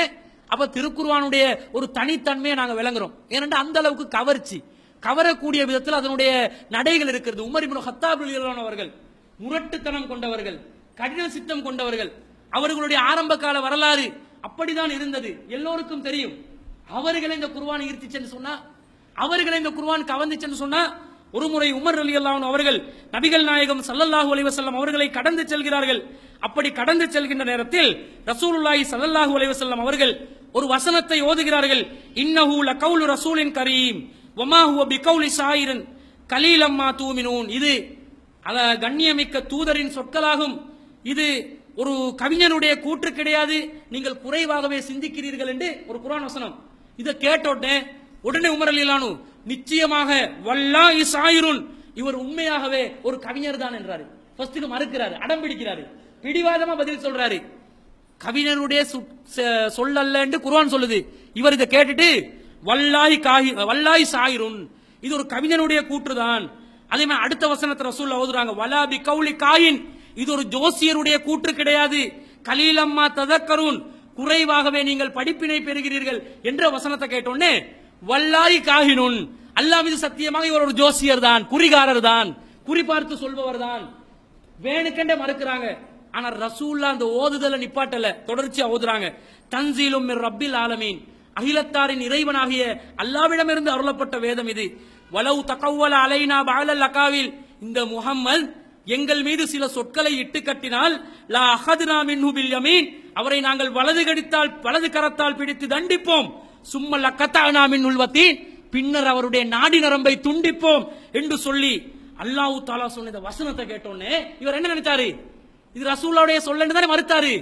ரசூலுல்லாஹ்வே இட்டு கட்டினா நாடி நரம்பை துண்டிப்பேன் என்று அல்லாஹ் சொன்னதை கேட்டோன்னே உமர் ரலியல்லாஹு அன்ஹு ஃபவகஅல் இஸ்லாமு ஃபீ கல்பி குல்ல மௌகையின், அதை கேட்ட ஒவ்வொரு நிமிஷத்துல இருந்தும் அவருடைய உள்ளத்திலே இஸ்லாம் குடிகொண்டு விட்டது. உமர் ரலியல்லாஹு அன்ஹுவோட உள்ளத்தை மாத்துச்சு. முரட்டுத்தனமாக மறுத்த, வேண்டுமென்றே மறுத்த உமர் இப்னு கத்தாப் ரலியல்லாஹு அன்ஹு அவர்களுடைய உள்ளத்தை மாற்றியது இந்த குர்ஆன். அதே போன்று ஜுபைர் இப்னு முத்தைம் என்று சொல்லக்கூடிய நபித்தோழர், அவர் குர்ஆன் வசனத்தை கேட்கிறார். அதை கேட்டுதாங்க என்ன செய்யுது, அவங்க உள்ள மாறுது. அவங்களுக்கு தர்ஜுமா எல்லாம் பார்க்க தேவையில்லையே, அரபிகள் தானே, பிலிசானின் அரபியின் முபீன், தெள்ள தெளிவான அரபி தானே. அதனால அவங்களுக்கு காதுல கேட்கிற நேரத்திலேயே விளங்குது. என்ன விளங்குது? அந்த குர்ஆன் வசனம் 52வது அத்தியாயத்துல 35 முதல் 37வது வசனத்தை ஓதப்படுது. அம் ஹுலிகு மின் கைரி ஷைஇன் அம்முல் ஹாலிகூன், அவர்கள் எந்த பொருளும் இல்லாமல் படைக்கப்பட்டார்களா? இவங்க சொல்றாங்க செயற்கை எல்லாம் இயற்கை தான் படைக்குதுண்டு, தானா உருவாகுதுண்டு. அதுக்கு பதில் சொல்றான்ல, எந்த பொருளும் இல்லாமல் அவர்கள் படைக்கப்பட்டார்களா? அம்முல் ஹாலிகூன், அல்லது அவர்களை நாங்கள் படைத்தோமா, அல்லது அவர்கள் படைக்கப்பட்டவர்களா? அம் ஹலகு சமாவாத்தி வல் அர்ல, அவர்கள் வானங்களையும் பூமியையும் படைத்தார்களா? பல்லா யூகினூன், அவர்கள் உறுதியாக நம்பாதவர்களாக இருக்கிறார்கள். அம் இந்தவும் ஹஸாயினு ரப்பிக, அவர்களிடம் அல்லாவின் கருவூலங்கள் இருக்கிறதா? அம் உமுல் முசைத்திரூன், அவர்கள் அதை பங்கு போட்டுக்கொண்டு அதுக்கு ஆதிக்கம் செலுத்தக்கூடியவர்களாக இருக்கிறார்களா என்று குர்ஆன் வசனத்தை கேட்ட உடனே இவருடைய உள்ளம் மாறுது. உண்மைதானே, ஒன்றும் இல்லாம நாங்க படைக்கப்பட்டோமா, அல்லது தானா படைக்கப்பட்டோமா, அல்லது அல்லாவினால் படைக்கப்பட்டோமா? தானா உருவானமா, யாராவது ஒரு சக்தி எங்களுக்கு உருவாகிச்சா? அப்படி சக்தி உருவாக்குறதா இருந்தா அவங்க கிட்ட என்ன இருக்கணும்? ஹஸாயின் இருக்கணும், கருவூலங்கள் இருக்கணும், அது உருவாக்குற ஆற்றல் ஆதிக்கம் இருக்கணும்.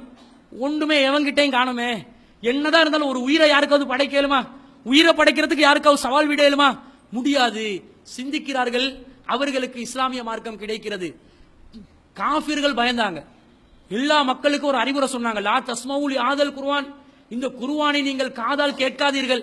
ஏன் கேட்காதீங்கன்னு சொன்னாங்க? கேட்டா உள்ளம் மாறிடும், எந்த காஃபிருக்கும் உள்ளம் மாறிடும். அபூபக்கர் ரலியல்லாஹு அன்ஹு அவர்கள் ஹிஜ்ரத் போறாங்க. ஹிஜ்ரத் போற நேரத்தில் இப்னு தாக்கினா என்று சொல்லக்கூடிய ஒரு குலத்தை சேர்ந்த அரபிகளுடைய குறைசி காஃபிர்களுடைய குலத்தை சேர்ந்த ஒரு தலைவர் அபூபக்கர் ரலியல்லாஹு அன்ஹு அவர்களை சந்திக்கிறார்கள். சந்திச்சு, அபூபக்கர் அவர்களே, நீங்கள் எங்கே செல்கிறீர்கள்? நான் ஹிஜ்ரத் செல்கிறேன். ஏன் ஹிஜ்ரத் செல்கிறீர்கள்? ஏக இறைவனை வழிபடுவதற்குரிய தலமாக மக்காவை காண முடியவில்லை, அதனால் ஏக இறைவனை நிம்மதியாக வணங்குவதற்காக நாங்கள் ஹிஜ்ரத் செல்கிறோம் என்று சொன்ன உடனே அந்த இப்னு தாக்கினா என்று சொல்லக்கூடிய அந்த குறைசி காஃபிர்களுடைய தலைவன் சொல்கிறான், அபூபக்கர் அவர்களே, உங்களை போன்றவர்கள் இந்த நாட்டை விட்டு போகக்கூடாது, இந்த ஊரை விட்டு போகக்கூடாது.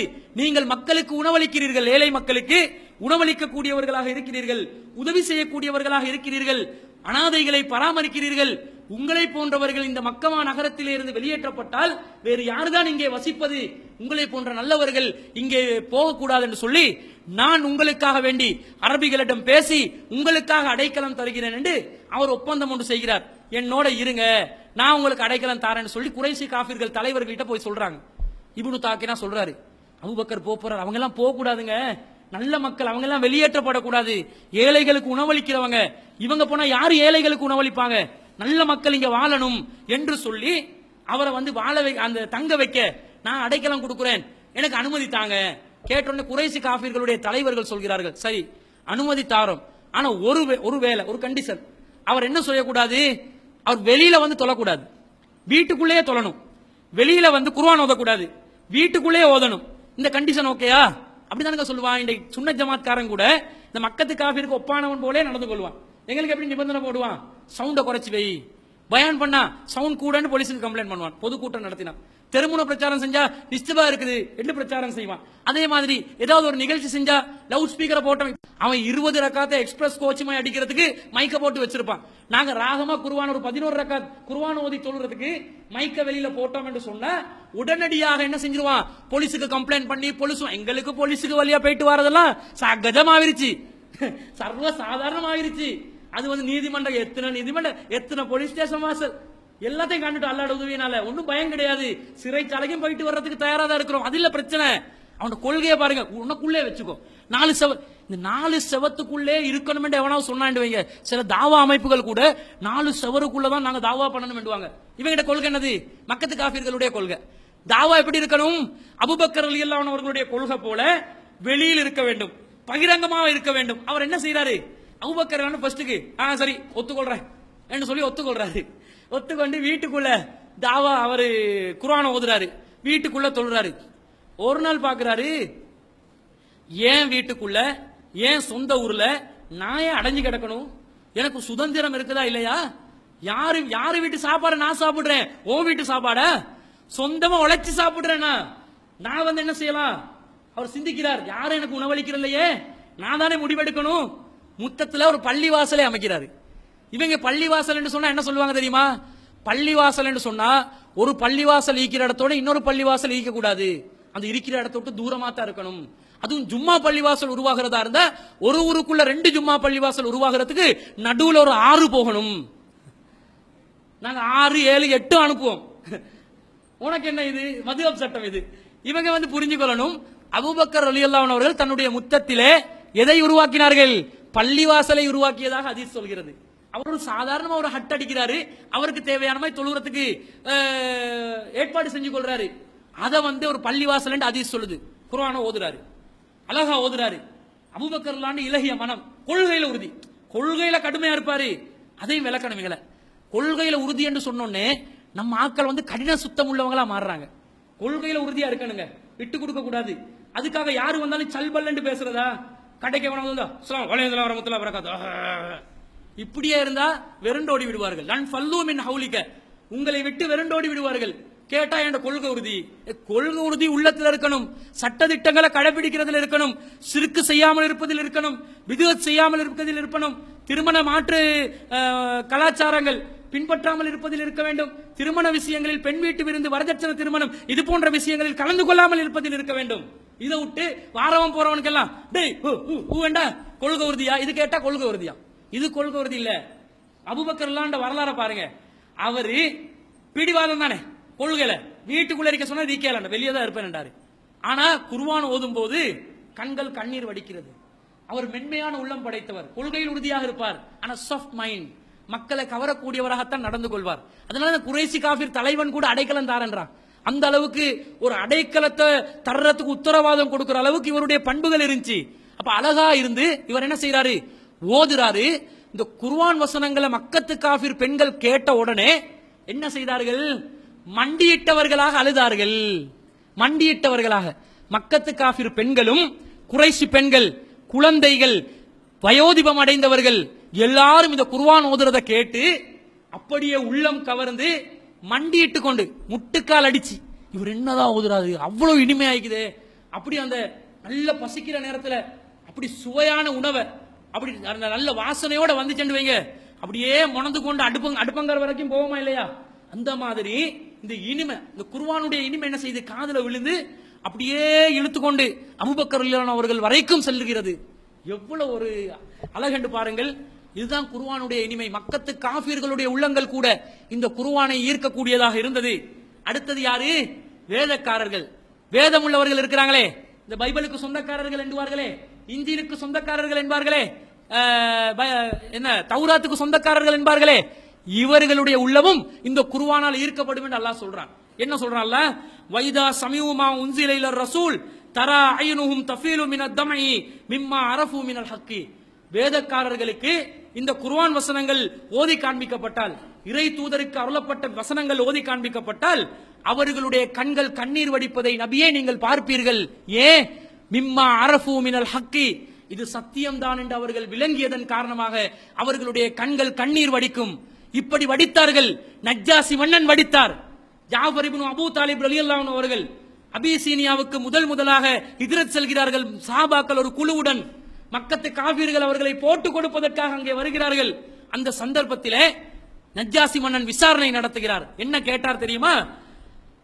ஃபகால லஹும் நஜ்ஜாசியு அல் மஅக மிம்மா ஜாபிஹி அனில்லா மின் ஷைஇன். அல்லாஹ்விடமிருந்து உங்களுக்கு வந்ததாக சில செய்திகளை சொல்கிறீர்களே, அதுல ஏதாவது உங்களிடம் இருக்கிறதா? எனக்கு கொஞ்சம் சொல்லுங்களே அப்படின்னு சொன்ன உடனே ஜாஃபர் இப்னு அபூ தாலிப் ரலியல்லாஹு அன்ஹு அவர்கள், ஆமா, எங்களிடம் அல்லாஹ்விடம் இருந்து வந்த வேத வரிகள் இருக்கிறது. அப்ப நஜ்ஜாசி மன்னன் கேட்கிறாரு, ஃபக்ரவு அலைய, எனக்கு அதை ஓதி காட்டுங்க. ஃபக்ரா அலைஹி சத்ரம் மின் காஃப் ஹாயா ஐன் சாத். காஃப் ஹாயா ஐன் சாத் என்று அழைக்கப்படுகின்ற திருமறை குர்ஆனின் 19வது அத்தியாயத்தின் சூரா மரியத்துடைய சில வசனங்களை ஜாஃபர் இப்னு அபீ தாலிப் ரலியல்லாஹு அன்ஹு அவர்கள் ஓதி காண்பிக்கிறார். அந்த வசனங்கள் திக்ரு ரஹ்மத்தி ரப்பிக அப்தஹு ஜக்கரியா, என்னுடைய அடியாரான ஜக்கரியாவுக்கு நான் அருளிய சில அருட்கொடைகளை நான் ஞாபகப்படுத்துகிறேன். இது நாதா ரப்பஹு நிதான் ஹஃபியா, அவர் தன்னந்தனியாக நின்று இறைவனை ரகசியமாக அழைத்தார் என்று அல்லாஹ் சில வசனங்களை சொல்கிறார். இந்த வசனங்களை ஓதி காண்பிச்சோன்னே நஜ்ஜாசி மன்னன் அவர்கள் எந்த அளவுக்கு அழுகிறார் என்று சொன்னா, ஃபபகா வல்லாஹி நஜ்ஜாசியு அத்தா அஹ்லல லிஹ்யதஹு, அல்லாஹ்வின் மீது ஆணையாக நஜ்ஜாசி மன்னன் கண்ணீர் விட்டு அழுதார். அவருடைய தாடி நலைகின்ற அளவிற்கு அழுதார்கள். ஒரு மன்னன் அழுகிறார், வேதக்காரர். அதே மாதிரி வபகத் அசாகிஃபதுஹு அத்தா அஹ்லலு மசாயிஃபஹும், யாரெல்லாம் தௌராத்தையும் இஞ்சிலையும் தன்னுடைய கைவசத்தில் வைத்துக் கொண்டிருந்தார்களோ அந்த மதகுருமார்கள் நஜ்ஜாசுடைய மன்னருடைய அவையில் அவர்கள் அமர்ந்திருந்தார்கள். இந்த குர்ஆன் வசனம் கேட்டோன்னே அவர்களுடைய கையில் இருந்த ஏடுகள் நனைகின்ற அளவிற்கு அவர்களும் அழுதார்கள்.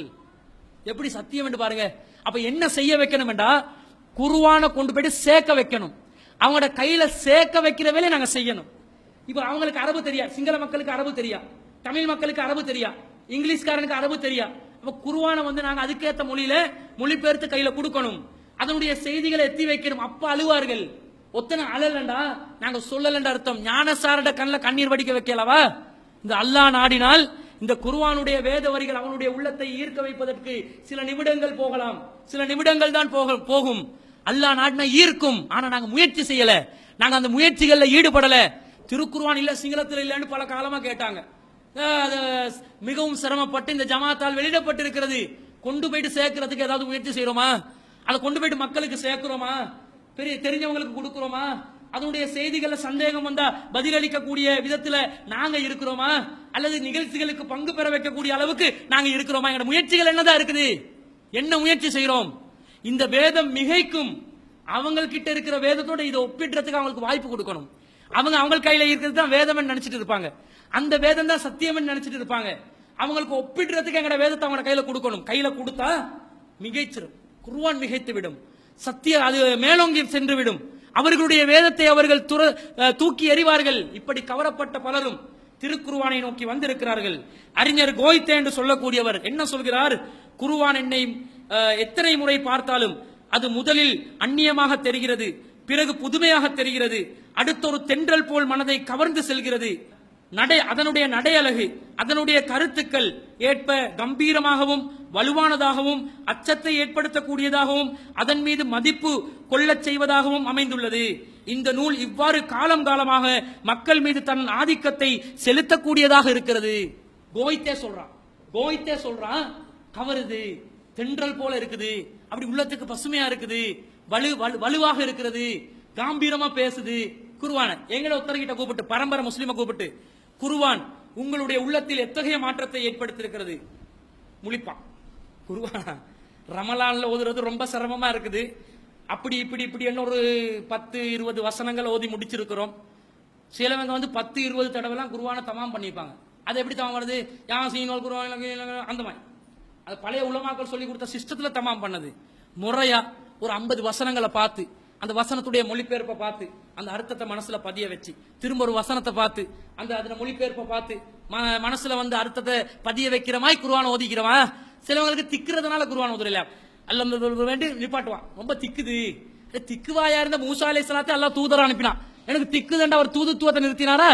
நிறுத்தல. ஓது, நீ திக்கி ஓதினால் அல்லாஹ் நன்மையை தரேன்றானே. பொருளை படி, அரபை படி, பொருளை படி, என்ன பொருளை விளங்கணும், விளங்க. இப்ப நிறைய பேர் கியாமுல் லைல மௌலை ஒரு 15 நிமிஷத்துக்கு ரக்காத்தை இழுத்தாருன்னு வைங்க. நிறைய பேர் மனசுக்குள்ள பாரு, ரமலான்ல எவ்வளவு வேலை இருக்குது எங்களுக்கு, இந்த டைம்ல பார்த்து இழுக்கிறான். ரசூல்லா கால் வீங்குற அளவுக்கு இரவு தொழுகையில ஈடுபடுவாங்களாம் என்பதற்கு கால் வீங்க தொழுந்தாங்களாம். நபி வழிதானங்க கால் வீங்க தொழுறது. ஒரு நாளைக்கு தொழுவோமா எல்லாரும் சேர்ந்து? 4 ரக்காத்தை 4 அவருக்கு தொழுவோமா? சூரா பக்கராவை ஓத வைப்போமா? நிசாவை ஓத வைப்போமா? இது காலி ஆயிரும். ஏன் 10 நோம்புக்கு கிரௌட் வருது, 15ல காண என்ன காரணம்? காலி ஆகிறதுக்கு காரணம் என்ன? ஃபர்ஸ்ட்டுக்கு சோடா மாதிரி ஏறும், அப்படி இறங்கிடும். திரும்ப வந்து சோடாயிரும். கடைசி லைலத்துல் கத்ர் நாள்ல வந்து பாருங்க 27 நாள்ல நான் சொல்றது போய் பாருங்களேன், டெஸ்ட் பண்ணி எப்படி கிரௌட் அடிக்கும் பாருங்க. இருக்கிறதுக்கு இடம் இருக்காது. இவன் தௌஹீத்வாதி கிட்ட என்ன 27 கொள்கை இருக்குது, 27க்கு கூட்டுற கொள்கையை வச்சிருக்கான். அப்ப அப்படி இருக்க கூட கவரணும்டா, பொருள் வந்து படிக்கணும். இந்த கோய்தேக்கு கிடைச்ச இந்த குர்ஆனுடைய கவர்ச்சி எங்கட முஸ்லீம்ல இருக்கக்கூடிய எந்த முகமதுக்கும் அப்துல்லாவுக்கும் கிடைப்பதில்லை. அதே போல இன்னும் ஒரு அறிஞர் அவர் சொல்றாரு, அவருடைய பேர் என்னன்னு சொன்னா மார்கொலோத். அவர் சொல்றாரு, உலகத்தில் உள்ள பெரும் மத கிரந்தங்களில் குர்ஆன் திண்ணமாக முக்கிய இடத்தை வகிக்கிறது. உலகில் புரட்சி கசாப்தத்தை தோற்றுவித்த இந்த கிரந்தங்களில் அது இளைய வயது கொண்டதாக இருந்த போதிலும் மக்களின் உள்ளங்களை மாற்றுவதிலும் பெரும் பெரும் மக்கள் கூட்டத்தையே வியக்கத்தக்க முறையில் மாற்றி அமைப்பதிலும் அதற்கு இணையான வேற எந்த கிரந்தமும் இல்ல. பெரிய பெரிய உள்ளங்கள் எல்லாத்தையும் மாற்றி இயக்க வைக்கிற அளவுக்கு அதுக்கு இணையான ஒரு வேதமே இந்த உலகத்துல இல்லன்னு முஸ்லிம் அல்லாத ஒருத்தன் சொல்றான். எங்களுக்கு சொல்ல முடியல. அப்ப உள்ளங்களை குர்ஆன் இன்றும் கவர்ந்து கொண்டிருக்கிறது. இன்றும் குர்ஆன் மக்களை வந்து ஈர்த்து கொண்டிருக்குது. ஆனா நாங்க அதை முஸ்லிம்களாக இருக்கக்கூடியவர்கள் அதற்கு முறையான அந்த வலுவை கொடுக்கவில்லை. நாங்கள் நடைமுறைப்படுத்தாதது, அதை பின்பற்றாதது, அதை புரியாதது, இந்த குர்ஆன் மிகைக்கும் என்ற செய்தியை வந்து நாங்கள் நடைமுறைப்படுத்துறதுக்கு சில தடங்களை ஏற்படுத்திக் கொண்டிருக்கிறதே தவிர, ஆனாலும் அல்லாஹு ரப்புல் ஆலமீன் இன்று திருக்குர்ஆன் தான் உலகத்திலே இருக்கக்கூடிய மக்களில் அதிகமானவர்கள் பின்பற்றக்கூடிய ஒரு வேதமாக மாற்றி வைத்திருக்கிறான். பியூ அமைப்பு அறிவிச்சானா இல்லையா? அமெரிக்கா வாஷிங்டன் நகரத்துல பியூ என்ற ஒரு அமைப்பு இருக்குது. அவன் என்ன செஞ்சான்? உலகத்தில் அதிகமானவர்கள் கடைபிடிக்கக்கூடிய மார்க்கமாக எதை சொல்றான்? இஸ்லாத்தை தான் சொல்றான். அதிகமானவர்கள் கிறிஸ்தவர்கள் தான் இருக்கிறார்கள். ஆனா கடைபிடிக்கிறாங்களா? கடைபிடிக்கல, பேருக்கு இருக்கிறாங்க. அதிகமான 2வது இடத்துல முஸ்லிம்கள் அதிகமான எண்ணிக்கையில் இருக்கிறாங்க. கடைபிடிப்பவர்களில் அதிகமானவர்களா யார் இருக்கிறோம்? முஸ்லிம்கள். ஏன்? மிகைக்கும் கடைபிடிப்பதிலும் குர்ஆன் தான், காலத்துக்கு முரண்படாததிலும் குர்ஆன் தான், இசை நயத்திலும் குர்ஆன் தான், தெள்ளத் தெளிவான அரபி மொழியிலும் குர்ஆன் தான், அதனுடைய அறிவியல் சான்றுகளிலும் குர்ஆன் தான். இதை அடிப்பதற்கு வேற எந்த ஒரு வேத நூலும் கிடையாது. அதனால் தான் இறைவன் சவால் விடுகிறான். இப்படி இறைவன் மிகைக்கக்கூடிய வேதம் என்று சவால் விடுகின்ற நேரத்தில் ஒரு சில அற்பங்கள் என்ன செய்கிறார்கள்? வர்றாங்க. ஏய், நாங்கள் ஒத்துக்கொள்றோம்டா, குர்ஆன் வந்த அந்த சவாலை ஏத்துக்கொள்றோம், நாங்களும் ரெடி. குர்ஆனை போல ஒரு குர்ஆன் நீ மிகைக்கக்கூடிய வேதம் என்றியே, நாங்கள் அதை விமர்சிக்கிறோம், அதுல மிகைக்கக்கூடிய வேதம் இல்ல, அதுல தவறு இருக்குது, தப்பு இருக்குது என்று ஒரு சில சில்லறைகள் வந்து விமர்சிக்கிறது. எல்லா இடத்துலயும் விமர்சனம் வரதானே செய்யும். அப்படி விமர்சிக்கக்கூடிய மக்களுக்கு குர்ஆன் சில சவால்களை விடுகிறது. வேற விதமான குர்ஆன் மிகைக்கும் என்று சொல்லியாச்சா, அதுக்கு நீ பதில் சொல்றியா? சரி, 2வது விதமான சவாலை குர்ஆன் சொல்கிறது. அப்படியா? அப்ப இந்த குர்ஆனை போல ஒரு வேதத்தை நீயும் கொண்டு வா. இது போல ஒரு வேதத்தை கொண்டு வர முடியுமா? முடியும் வேண்டாம், கொண்டு வா என்று அல்லாஹ் தஆலா அறைகூவல் விடுகிறான். அந்த அறைகூவல் எப்படி அமைந்திருக்கிறது? அந்த அறைகூவல் எத்தகைய முறையில் நாங்கள் முகம் கொடுக்க வேண்டும்? அந்த அறைகூவலை ஏற்றுக்கொண்டவர்கள் இருக்கிறார்களா? ஏற்றுக்கொண்டவர்களுடைய கதி என்னவானது? அந்த அறைகூவல் மூலமாக என்ன செய்தியை அல்லாஹ் தஆலா இந்த உலக மக்களுக்கு கொடுக்கிறான் என்ற செய்தியை இன்ஷா அல்லாஹ் நாளைய தினம் நாங்கள் பார்க்க இருக்கிறோம். வாஹிர் தாவானா அல்ஹம்துலில்லாஹி ரப்பில் ஆலமீன்.